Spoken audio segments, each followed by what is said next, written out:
Hi guys, welcome to the second episode of Sampark Experience Sharing, an initiative of the IIM Indore Alumni Association East India chapter, where we connect with our senior alumni for domain-specific learnings and they walk us through their career path. We are back after a slight hiatus due to schedule issues, but things look on track now. We have with us here today Mr. Kamal Upreti, 2004 EPGP pass out from IIM Indore and comes with 27 plus of years of extensive experience in the manufacturing industry. He's currently working with the Tata Consultancy Services as the North America Industry Sales Unit Leader and is based out of Dallas. A very warm welcome, Kamal. It's a privilege to have you here with us. How are you doing? Thank you, Tanmay. Thank you for that kind introduction. I've been doing good. Hope you and everybody else back home are fine in these tough situations. Yes, doing good, Kamal. Thanks.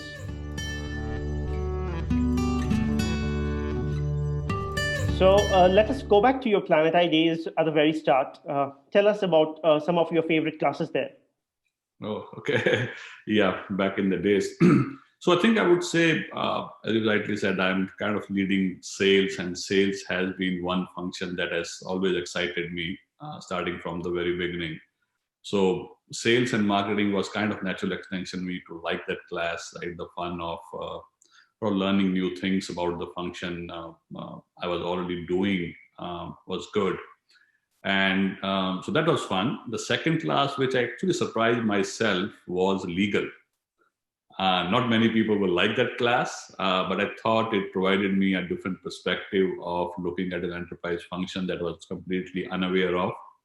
And for the thing, finally, in fact, I got some A grade in that class. So that was that's what I'm saying. But it kind of, now I look back, that definitely comes handy the way the markets are run, especially in the US market, which is very contracts oriented market, right? Everything is a contract. Here, I think those learnings back of legal class are coming handy for my profession. So yeah, so I would say marketing and legal were kind of top two for me.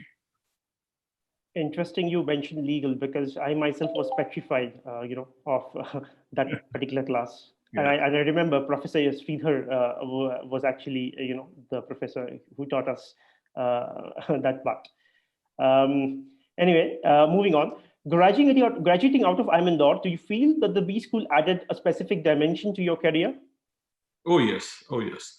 See, when, and EPGP, being an EPGP, I came from the industry experience, right? And we start to work in the industry. Typically, I had my experience back in quality and production. You had a very, very single-minded view of a particular function, right? What IIM did to me and this course did to me was to provide a very holistic view of the enterprise functions, right? What it does is, and plus, more or less, it also gives you a structured way of thinking, correct? So I think that way any MBA institute is helpful. So what it does is it kind of opens your mind up to different possibilities. It brings empathy, right? Where you are able to understand each other's point of view much better in an enterprise function, because at the end of it, you are not working alone in an enterprise. And as all IIMs teach us, right, that, hey, you need to think like a CEO. So when you think like a CEO, you're always thinking of organization's interests first rather than your personal or departmental interests. So that way it kind of opens you up, opens your thinking, gives you different dimensions of kind of solving the problems, right? So definitely it's a very valid and structured input in my case. Absolutely. Can you recount some good old memories from your Planet I days? Okay, yeah, I think for a lot of youngsters, they may not know what Planet I was back in the days, because I think we were the first batch of EPGP. So we did not have a place to stay anywhere. So we were put in Planet. So from that perspective, but I could say, first of all, I think IIM took care of us really well.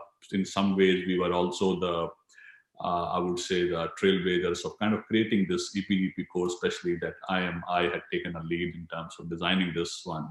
So it always used to be the campus and back home to Planet I. And it kind of started to bond this new set of people who were coming from a very diverse background. Because each one of us has already traveled some career paths, some for 3 years, some for 5 years, right? Some people have even spent about 15 years in the industry. So we are not a kind of bunch of just newbies. So that hotel kind of provided us a place to congregate, place to unwind. The second most important thing I would say is the case study discussions, right? Always used to be funny. The next day, class you're preparing, hold up in a room, and eventually you start from the topic, but eventually drift into some different kind of conversations. Again, because everybody has so much of different perspectives behind them, right? And it started to give a different balance to the whole topic. I think those used to be fun. Will be very difficult to sort of converge onto a common solution for the particular case study because of different dimensions. So that used to be fun. And last thing I would say is food, right? Food and more food. And I love Indore food still back here, right? That's one good memory of Planet I in terms of spending time with my colleagues and enjoying some of the best delicacies in Indore. Yeah, especially since you mentioned food, Chappan Dukan is going to be, a very special to any of us who have been part of Planet I. Definitely.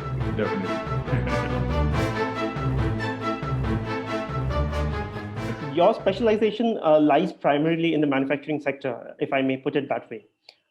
Any particular reason you chose to grow in this specific industry, or was it more of chance and not by choice?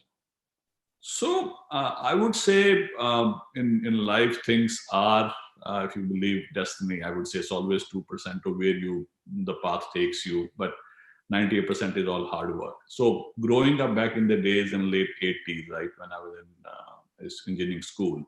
So I'm a mechanical engineer, correct? Being a mechanical engineer, and in that time, the love for bikes and cars was very natural to most of us, correct? You always like to have a nice bike under you in college days, correct? And that kind of teaches you to work your hands on the physicality of the products, correct? I was also good in kind of assembling acoustic systems back in the college days, whatever monies were left, right? So a lot of DIY kind of work that we do, and that lended me to first to manufacturing and then to automotive, right? And that's how I started my career with the Anand Group. In working on the automotive components, and then I graduated moved to Eicher Motors again. So that kind of set a solid foundation for me for automotive / manufacturing. And before I came to sales, I actually spent time in quality, production, supply chain, sort of going through the different functions within the enterprise before I sort of decided, hey, sales is my career where I need to be. So that is how it was it. Second, in my mind, I always think even today, after agriculture, mechanical is the second most, or manufacturing is the second most oldest industry, right? So in so many ways, very foundational to how the economies work. Okay, and once you have an exposure of both, being a Mackie as well as being in manufacturing, it provides you a very big dimension of understanding the economy at a very grassroots level. So from that standpoint as well, this industry always intrigued me, excited me, and so no complaints. I am a biased towards manufacturing. Sure. 2020 has been a year like no other in recent history. Do you feel that the US manufacturing industry has felt that impact? Oh yes. Oh yeah. So if you look at US manufacturing, right, definitely this is a strong backbone, I would say, after innovation and retail, which is good in the US.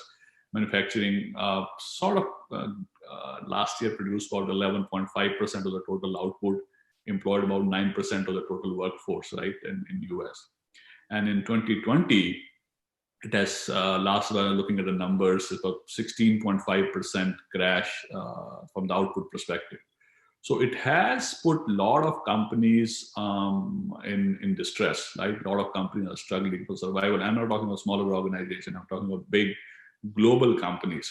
I've been talking to most of the C-suites here, where survival is first on their agenda, right? How do we kind of put this entire thing behind? How do you, because see, you need to understand manufacturing is a asset heavy industry. So your fixed costs are always tied up, correct? And if you're not producing, those fixed costs are not going anywhere, correct?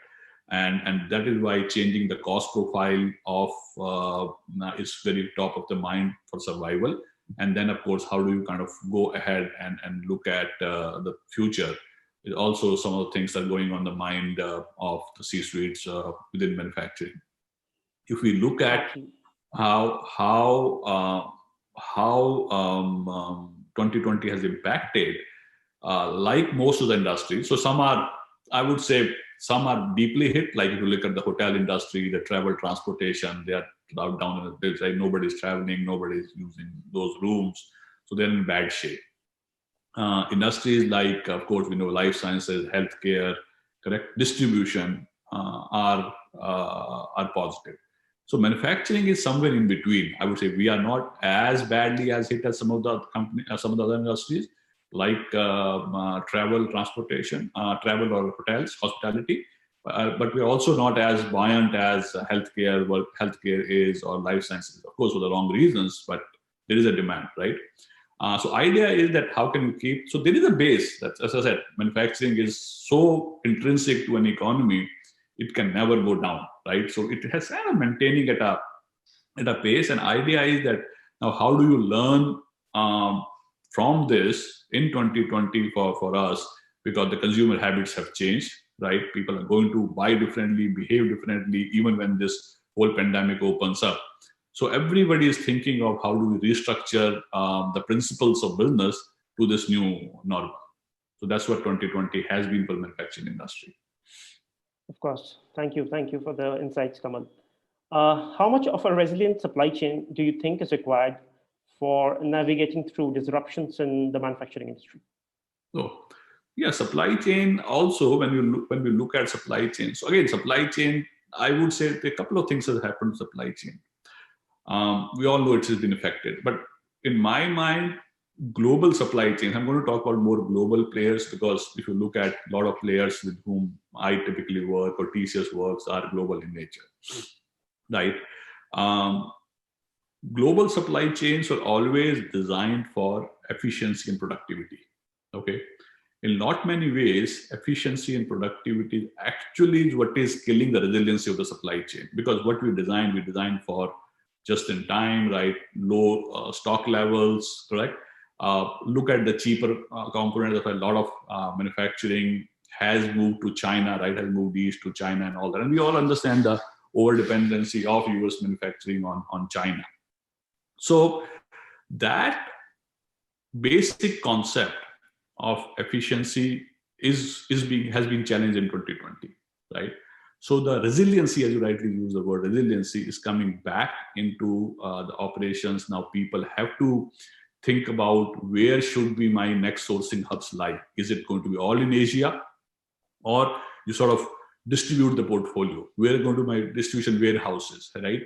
And we all understand from a nodal perspective that China also will lose its, I would say, the market share in global manufacturing, especially for the US market. Some of them we already know India is trying, right, to get a pie of that. But I see a lot of these manufacturing is also going to come back, right, into US, both from the nationalistic principles perspective, as well as you always need something closer to the extent the newer satellite factories can get created. And Mexico. So fundamentally, I can clearly see there will be a reconfiguration of supply chain in next 3 to 5 years time, right? Because again, fixed costs are high. So how do you balance it out?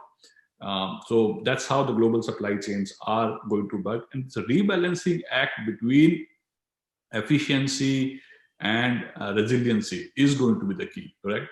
The next generation supply chain also are going to be dependent on technology, right? And just another angle we should talk about a little bit more is how the technology is going to play a role, correct? And technology, while it is good, but it also will bring in a lot of cybersecurity issues, correct? So from that perspective, how do you not design a physically safe resilient supply chain, but a cyber safe resilient supply chain also is going to be asked for the thing. So in my way, a lot of dimensions on which now people have to work from a demand pattern perspective, correct? Mass personalization is going to be the key. So in not many ways, the manufacturers have to respond much more quicker to the demand on their products that's coming from consumers. So a different dimension, they are coming from a consumer behavior, from the sheer logistics side of the perspective, the way the trade is working between China and US. So the answer is it will be reconfigured. Yeah. Absolutely. And since you already mentioned technology, actually, I was going to mention technology in my next question. Okay. How much of a role would you say has technology played in instilling agility into the manufacturing industry when compared to, let's say, 10 years back? Oh yeah, last 10 years, phenomenal, right? So everywhere it is technology, correct? If you look at last 10 years, you can't believe the exponential curve we all know technology has put in. So manufacturing is no different. I think this is like every other industry. Fundamentally at the core, all the business functions have been, I would say, redesigned. I would still not say reimagined, but it's been redesigned where technology has gone in, be it your product development function, R&D functions, right? Supply chain, manufacturing. So every function of, or the back office function like F&A, HR, you see. So going next, if you look at the core manufacturing, correct, our robotics is a very key component that has come onto the shop floors, correct. IoT is another technology intervention that is happening today. 3D printing, correct, AI. So all these interventions are becoming a part of it. Now let's look at robotics. So the flip side of it, I always like to see, while I'm a technology guy now, right, I always like to see how technology can be actually used in a social context, right? And manufacturing is no different. So some reports are saying that, hey, by 2030, there'll be some 20 million jobs that will go out of the lower blue-collar worker job that will go out of the door because robots are going to replace. But then there are stories in real life where, like Tesla, when they designed Tesla, right, it was heavily robotics shop floor. But then they started to see a lot of quality issues. Because see, the thing is, robots can do error-proof, mistake-proof kind of work. But if you have wrong input goes, that input will be multiplied multi-fold because there's no check, right? It's just following the protocol. So they started seeing a lot of quality issues on the ground, and they have to bring back a lot of workers to fix those issues. And now it's kind of the balance between human and technology from a robotics perspective, right? If you go to Volvo car production here in Greensboro, South Carolina, you see the same thing. The starting part of the line is more robotics, but towards the end is more humans, which are sort of certifying the final products as get sold out industry. So that's the balance, and that I see the interoperability between technology, machines, right, and the man has to be there.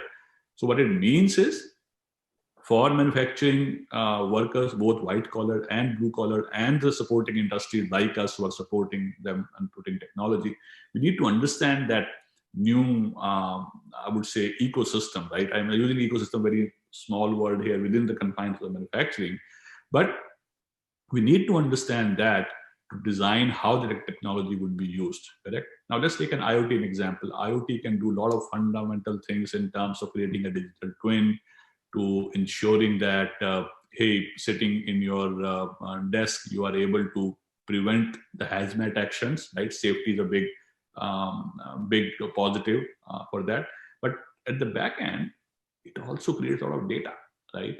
And how do you secure that data? And IoT and security, we all know, is kind of going hand in hand. So how do you secure the data? How do you ensure that some hacker is not able to sort of sitting somewhere in wherever the world that he or she is sitting, is able to hack through your air conditioner, the Target episode that happened, right? So all these are issues which are there.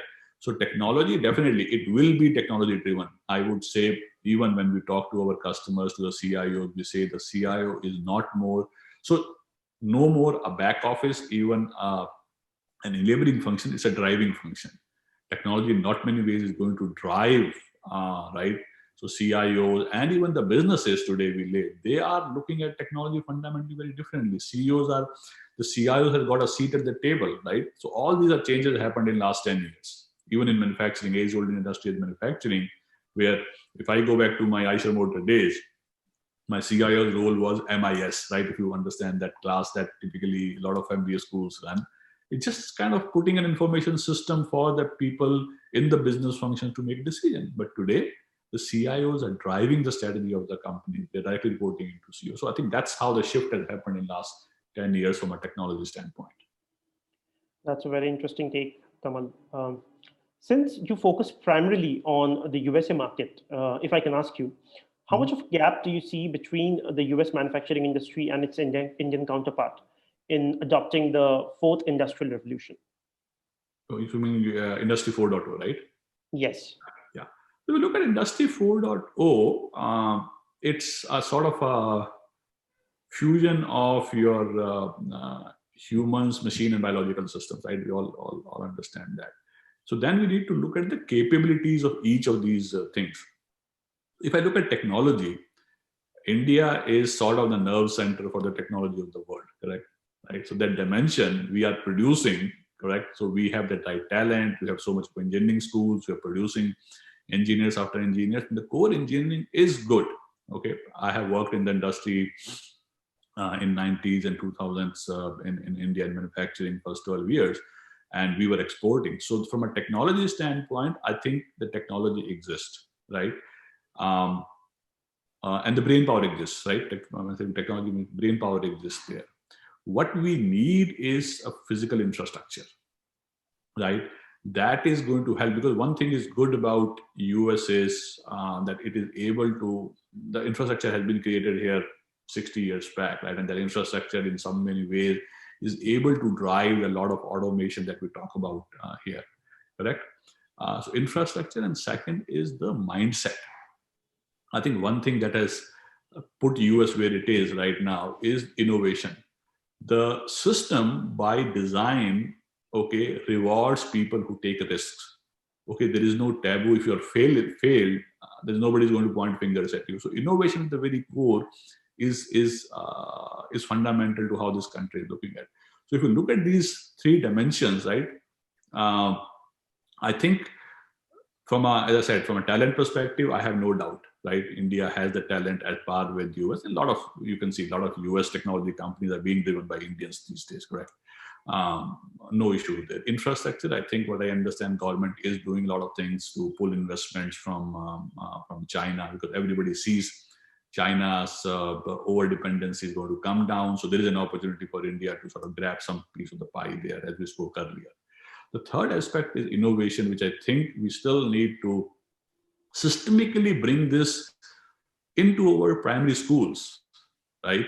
And that's where it needs to start. And that's where we need to start. The culture of thinking and culture of allowing our kids to fail, right, is a key thing. Because if you really look at everybody driving toward that common 100% sort of denomination, that is creating a standardization. That is creating a Me Too approach. That is not creating an approach which is, we're asking kids, it's okay to fail, it's okay to think different, it's okay to new. Because if that innovation does not come, we will not be able to drive the global agenda. See, I take an example of a small company like South Korea.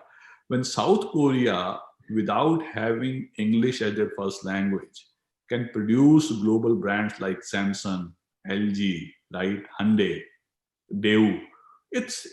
India is such a big country, but it's fundamentally different. I think the way we approach our education at the very grassroots level. So I think if we can fix that component, and I do not see, maybe you can correct me because I've been away from Indian education system for a while.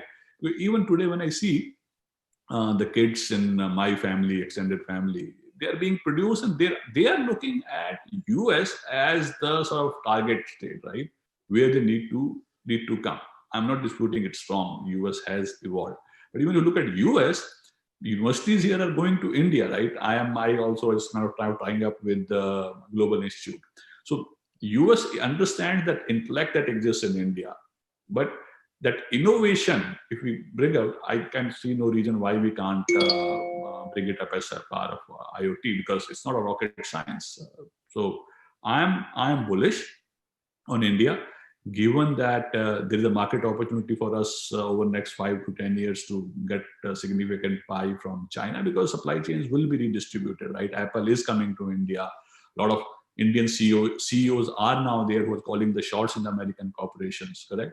So by design, they will push some investments. It's a natural order of the things to happen. Idea is if we can use this opportunity to bring an innovation engine into the mix, I think we'll be world-class player. Sure.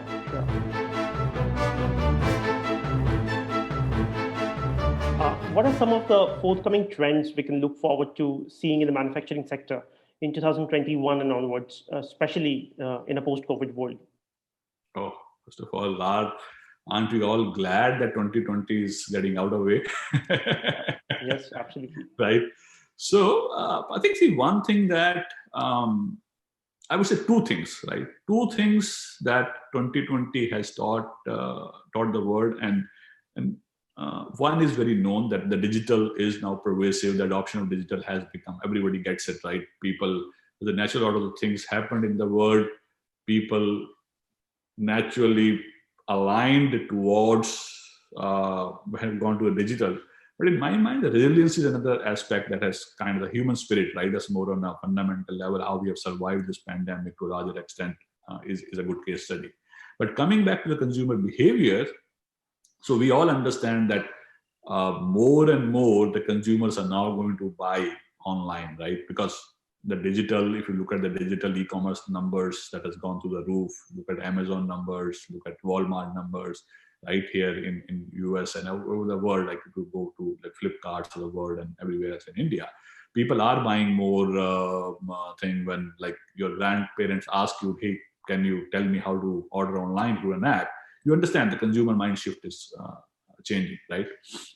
What it does is it puts the pressure back on the manufacturers to sort of respond to that supply chain, correct? Businesses are going to move from B2B to B2C or B2B to C. I think that's a fundamental shift. Even if you're doing a B2B business, understanding that consumer is going to be key the way you're designing your organizations, right? So I think that is, in my mind, is the fundamental shift. And that is where I think the technology is again going to be very useful in terms of having that touch point with the consumer directly, getting the voice of customer into the organization. So that is one big shift second happening. Second, I would say more tactical, because 2020 has squeezed in a lot of capex investments, right? People have not really, it was more sustain and survival in this year. So there are a lot of capex projects were put on hold. So as we sort of start to come out of that, this pandemic situation, I would say the mid 2021 onwards, you will see a lot of that cash flow that is stuck in capex projects going to get released, and people are going to spend money on to thinking a little bit of medium term, the money that has been stuck up here. What are some of the key digital investments that manufacturing industries are making in adding more efficiency to their operational aspect? They're adding their what do you say? Repeat the question. So yeah, what I'm trying to say is, what are some of the key digital investments that manufacturing industries are trying to make in order to add more efficiency to their operational aspect? No, operational aspect. Okay. Yeah. So I think from manufacturing perspective, as you said, right, some of the technologies remain the same. And in my mind, anything we do, the data would be the backbone of manufacturers, right? And I'm saying this just on manufacturers, but if I look at one dimension for retailers, but the same principle applies to manufacturing. The more and more technology is going to get embedded, right?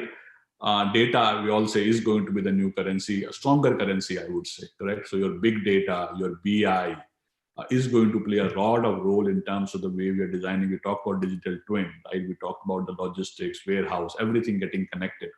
5G is coming in, correct? Now, 5G is one of the fundamental benefits of 5G is to push IoT, correct? Because large plants can have their own private network. That's how these people are looking at, right? So what it means is production of data and more data, correct? So I think if I look at the whole notion of operational aspect driving efficiency is going to be more database decisions, and I think that technology intervention is going to play the role. The principles of lean will still be there, right? Those principles still exist, correct? But it is going to change the way you are producing your products, the way you're conceptualizing products. So we all are looking at smarter products, smarter manufacturing, right? Digital twin, neural manufacturing, we know when teachers will call it. So it's all going to be technology embedded, and as a hence the way you can control the output of data is going to decide how efficient you can drive your supply chains, your manufacturing, your product development, and so the other functions. But again, as you said, right, in my mind, efficiency and resiliency has to go hand in hand. If you try to make it more efficient, then things become brittle, things become rigid, and they can break. So idea is to again that find that balance. So for example, right, another thing that is we are seeing is in automotive industry, correct? Who is an automotive car manufacturer now? Is it GM, Ford, or is it Tesla and Google and Apples of the world, correct? So your dimension of car, right, has changed. We are working with Toyota very clearly. So when I talk to Toyota, they do not want to be a car company anymore. They want to be a mobility company. So it means how they can bundle their services around the product. So every company is thinking of different dimensions of how their products of future will look like, right? It's going to be an experience-led, right? Car is a medium, and especially for younger generation, to go from point A to point B. And the experience you get while traveling in that car is where the manufacturers are designing those things. So as I said, in not many ways, technology is coming in, the profiles will change, but the company who can use the data efficiently is going to decide where the core competitiveness lies, in my mind. Absolutely. So that was quite a comprehensive coverage of the manufacturing industry, Kamal. Thanks for that. Now, moving on, if we talk about your professional experience so far at the helm of the industry, how has that been like? I think I love this industry. As I said, I have no doubt that I'm very sure that this is a great industry to work, right? And of course, I'm biased, so say. But what I love about this industry, and I kind of flipped my own career path after I came out of IIM Indore, is to use my industry knowledge and the knowledge that IIM Indore has given to sort of solve customers' problems, right? And that is what the world of consulting does to you. The excitement is around every day you're getting into a client situation where the problems are new, right? While you can say at the top level, everything will look the same. It's a cost issue, or it's a revenue uplift issue, or it's a working capital issue.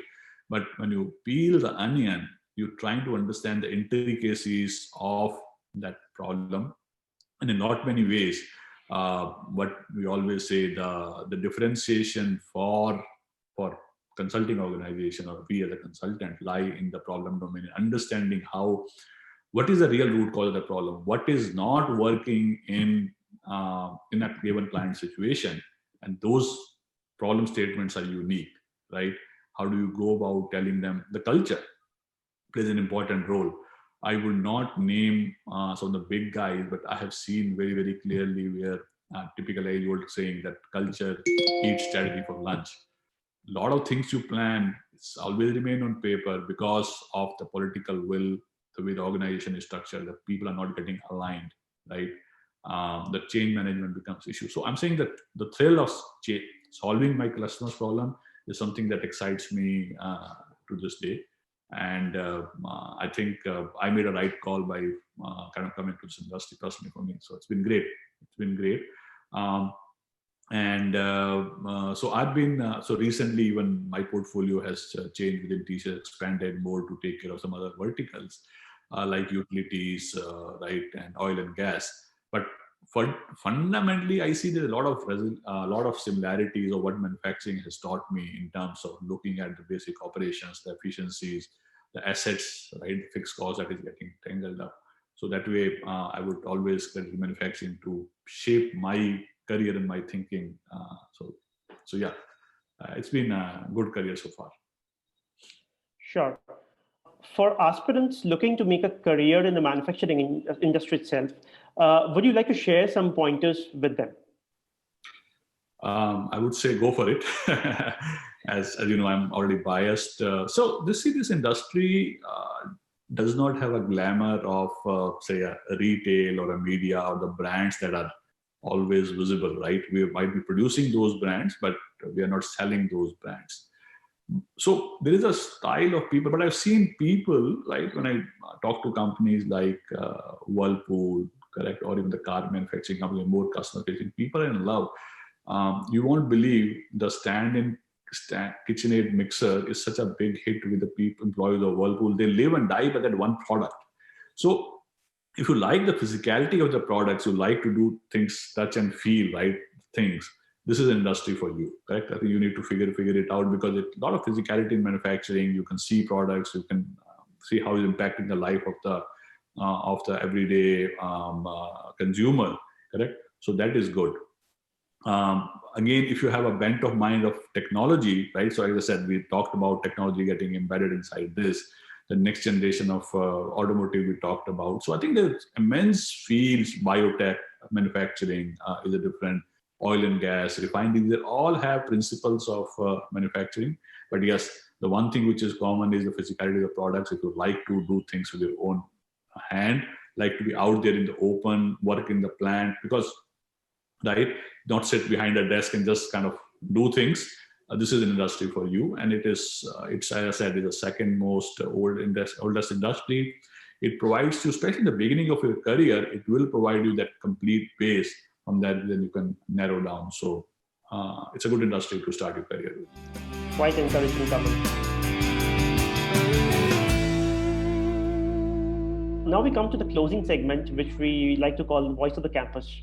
Here we have questions from our current Planetary students and the alumni themselves. So Amol from PGP 2017 batch asks you, given the current focus on localization, how difficult it is to penetrate markets and what strategies can be adopted for the same? Kamal, you may choose to answer this question from the North America market and the manufacturing industry perspective. Okay. Thank you, Amol, for that question. I think it's a very interesting question. And I think somewhere it is also rooted in the way the thinking process of the governments are changing, right? We all know in US, at least in the last regime, can't say the new regime, India for that except China, Germany, there is a little bit of, I would say, the protectionism is coming up, which is fundamentally different than the open economy or the global economy or the world is flat syndrome we were living so far. So that is one dimension. Second is, of course, is the personal preferences of the consumers, right? That at least at the front end tries to drive a lot of localization. So when I look at both these things, so products, and I will answer these things from two perspectives. One is the perspective of the manufacturers, and second, the perspective of the consultants like us, right? Because we are also selling things in this geography. So from a product perspective, I think the dimension, as we talked earlier, will change more in terms of an experience-led economy, right? Because the experience and the user interface of how you play with your products, how you engage the products, right? The smarter products will be the key, and we already know that role technology can play in those designs, and those preferences would be very, very local to the country in which you're selling. The second dimension, I would say, is the use of voice in the products is going to increase. So linguistics is going to play a very important role because ultimately there are so many of people who do not speak English, right? How do you communicate with the smarter products, correct? So the linguistic will become a very important role and sort of the field for future for a products perspective. When we come to the technology consulting side of the house for the US market, see, the good thing about US market is US market always bought on value. And so till the time you are able to create a value for your client, they will buy from you, no matter from where the value is coming, right? And in not many ways, if you're looking at the notion of value also has changed. In the back old days, like say if I say 20 years back, the sale used to be more like a used car salesman, right? You are kind of shouting at the product, the features, blah, blah, blah. Today, the sale is more consultative in nature. Okay. Consultative in the sense that you're trying to understand, again, I go back to understanding your customer's problem, work in your problem domain, be more of a buddy or a doctor or whatever, right? And the sale will automatically happen. I always say to my team, the best sales guy is who actually do not sell, right? And that's a very paradoxical notion that you need to keep in mind. You are selling, but you're not selling. You are able to create a pull for your knowledge, because we all work in knowledge economy, your knowledge, the customer themselves are saying, hey, Tanmoy, this is your next order. So I think that's the behavior that's going to come from products and services perspective. Absolutely. Interesting, Kamal. Rosalina from EPGP 2018 asks you, is being extrovert a necessity to excel in sales? Hi, Rosalina. My answer is no, right? So introvert is only a dimension of that. At the end of the day, you would like to have a quiet time, right? It's extrovert and introvert are more of energy things. Some people have a lot of energy, they can survive the day. And typically we tend to mislead, right, people who are speaking. So again, my dimension is first have that confidence in you that whatever you are bringing to a table, you work hard, you prepare hard, and you say. But I've seen the introvert people are typically who like to kind of relax at the end of the day, do not have that energy to the parties. But being an extrovert, the answer is no. If you have value, you can think different. At least the markets like US and any developed markets will recognize your worth, be it in sales or any other function you want to do. Sure. Okay, there's Avinash from EPGP 2020 batch asking you, could you shed some light on a sales and BDM career trajectory? I mean, you could choose to answer this question in general or from an organization perspective. Okay. So, Avinash, you said, right? Yes, Avinash. Yeah. So, hi, Avinash. So, I think if I define this career, sales and BDM, there's kind of interplayed words. In many companies, right, people use it very loosely. But in TCS, we have defined a good definition of sales and business development. So what we say business development is somebody who is starting a conversation in the field, right? Trying to expand your book of business. And sales is a function who's working and trying to close that conversation, close that deal. So essentially, they're the two sides of the same coin. And if you want to be an end-to-end sort of a player, you need to understand both the aspects of business development as well as closing, because both are intrinsic to how the overall sales career is defined. Both have very similar trajectory, same things, right? And I said, at any stage of the sales life cycle, people buy based on value. Until the time you're able to create that value, both the careers are good. So be BD, be it sales, nobody, like, it's not that either or. I think they're very complementary to each other. Both are great. Okay. Yeah. Sure. Okay. That brings us to the close of this episode. We thank you, Kamal, again, and wish you all the best in your future endeavors. Yeah. Thank you. Thank you, Tanmoy. Thank you for having me today. Wish you great holiday and a happy new year. Bye-bye. Happy holidays to you too, Kamal. Thank you. Bye.